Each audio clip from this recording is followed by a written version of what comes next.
พอได้กินให้หน่อยเนาะโอเคอนุญาตเด้อใครโลกสวยก็กรุณาเลื่อนผ่านได้เลยนี่จุกลูเฮ้อโอ้บ่ได้เห็นโดนละเป็นเดือนแล้ว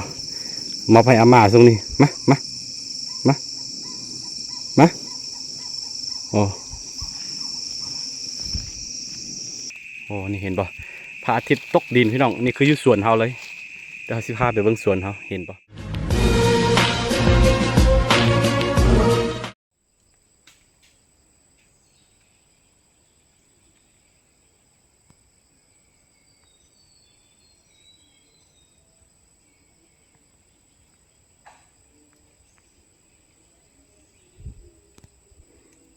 ไม่ยิงตัวหอกกินงอบป่าพี่น้องเอ้ยเนาะ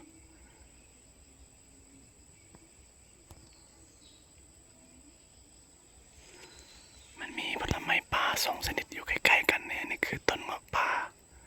แล้วก็นี่คือต้นมะเดื่อป่าพี่น้องแถมในตอนนี้เห็นตัวหนึงมันดูสิบ้าง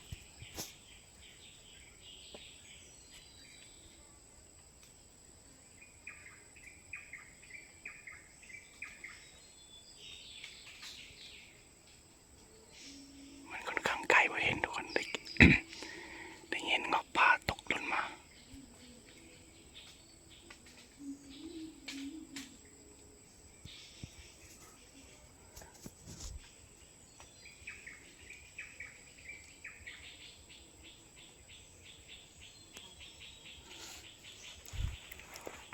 นี่คือบรรยากาศอยู่ทางสวนของเขา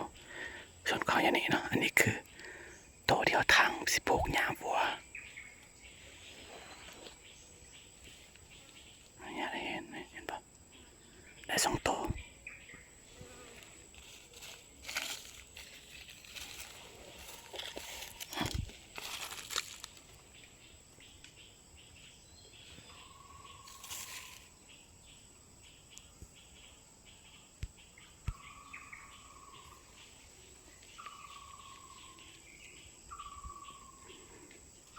คือบ่มีตากล้องมาคนเดียวแล้วก็บ่ค่อยเห็นบ่สามารถถ่ายตอนนั้นเอามันได้เนาะตอนนี้มีกระแต2โตกินกันแต่ว่าบ่กระแตเอาแต่กระรอกฟอแห้งบ่ได้พี่น้อง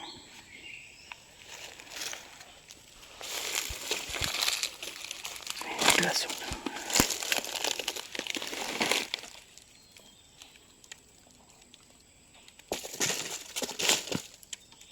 สุก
ตอนนี้เอา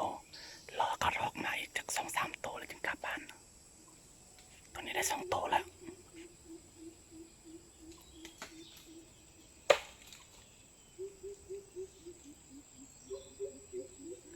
มันกินงบปลาพี่น้อง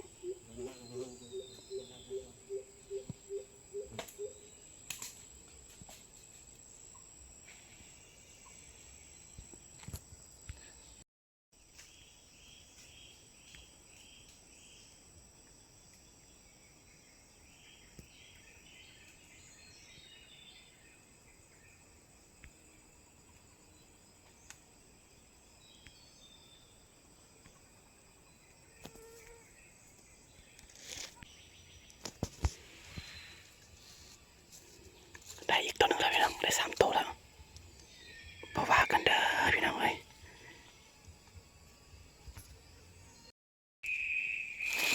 ทุกคนนี่คือเปลือกเงาะเนาะเงาะปลาพี่น้องเอ้ยเนาะนี่คือสีมือของอันโตกระรอกกระแตเห็นปะ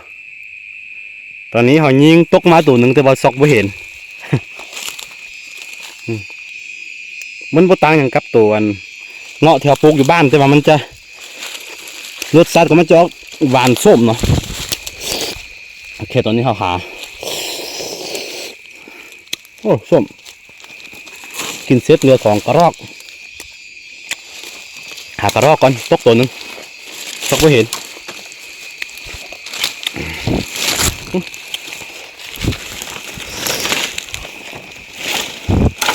มันมืดแล้วก็บูฮู้ว่ามันตกวันใดได้ยินเสียงตกมาอยู่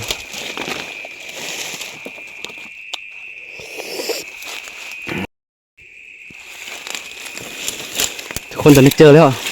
มันว่าตายดีเห็นปะ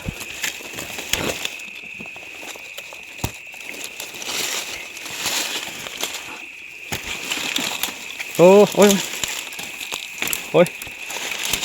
เห็นปะกำลังหาอยู่มันยังบอขนาดเถอะ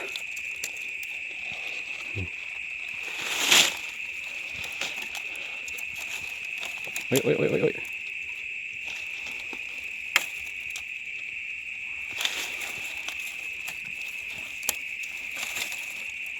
บ่ว่ากันเด้อพี่น้องเด้ออนุญาตเนาะช่วงนี้ก็กำลังสร้างเฮ็ดหลังคาพี่น้องเอ้ยบ่ทันออกไปใส่มื้อนี้ก็เลยว่าหาญาติเวลามาเนาะปะให้อันไอ้เคยเขาเฮ็ด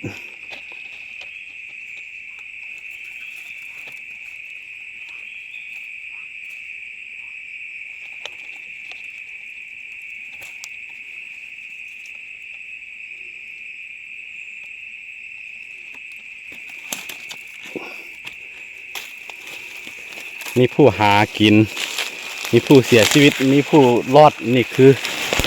ต้องโซ่ของธรรมชาติเนาะสัจธรรมของชีวิตเกิดแก่เจ็บตายเป็นเรื่องธรรมดาพี่น้องเอ้ยเดี๋ยวมื้อนึงเขาต้องตายเนาะเขาต้องตายแต่ว่าในเวลาที่เขามีชีวิตก็ปฏิเสธบ่ได้แล้วว่าหลีกเลี่ยงได้ที่เขาสิท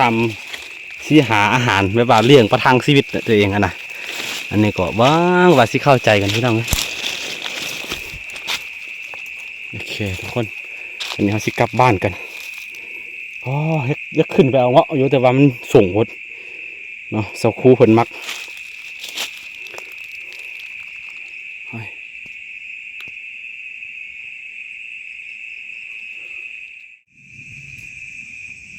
นี่พอได้กินให้หน่อยเนาะโอเค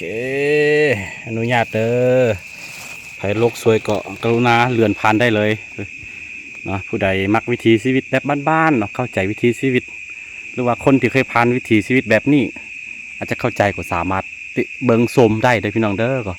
นานๆที่เขาจะมาเทื่อนึงนะเดือนปีละ 2-3 ครั้งโอ้นี่เห็นบ่พระอาทิตย์ตกดินพี่น้องนี่คืออยู่สวนเขาเลยเดี๋ยวสิพาไปเบิ่งสวนเขาเห็นบ่แพงสุดลาเซลมันแบบว่าเปิดอัตโนมัติเองไฟเนาะดอกไฟโอ้สวยงามพี่น้องเลยโอเคกลับบ้านกันนี่ตอนนี้เขาออกมาสวนของเขาแล้วอย่างที่บอกไปจุดที่เขากำลังเดินอยู่นี่คือ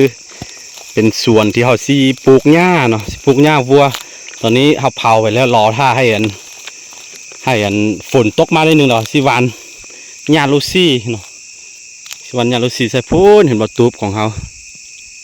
เวลามันค่ำมาไฟมันก็จะเปิดอัตโนมัติแผงโซลาร์เซลล์นี่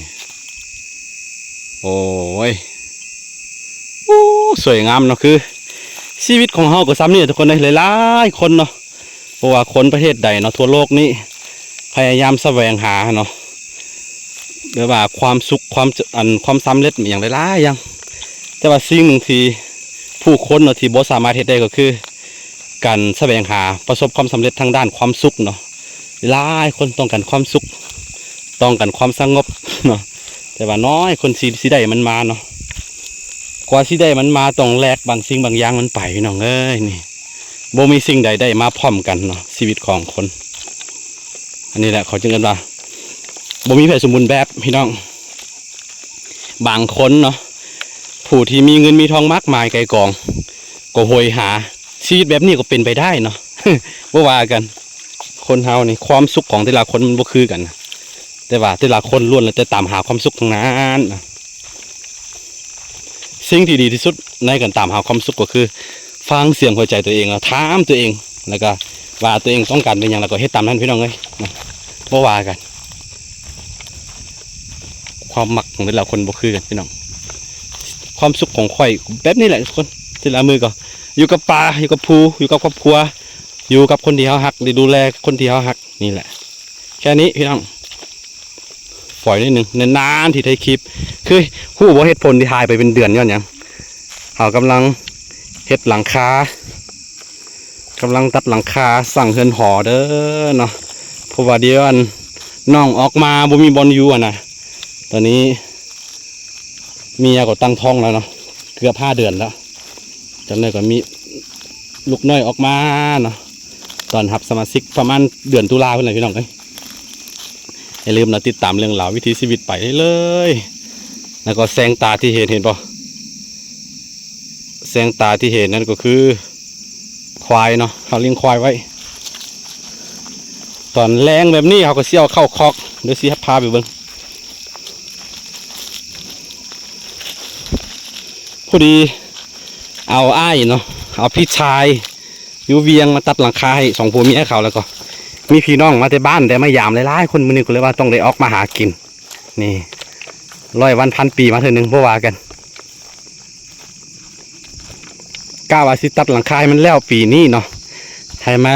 นแล้วก่อนตีหน้าฝนสิมานะก็เลยว่าเล็งมือขาดเวียกขาดงานไปบ่ได้ถ่ายคลิปเป็นเดือนนึงเต็มนี่จุกลูโอ้บ่ได้เห็นโดนละเป็นเดือนแล้วมาให้อาม่าตรงนี้มาโอ้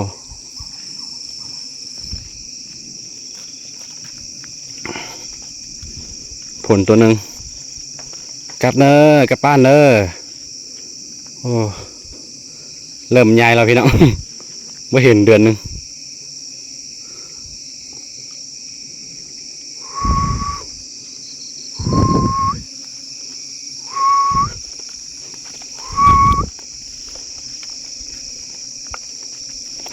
โอ้แพงคิดถึงโอ้คิดถึงได้พอแล้วฮะ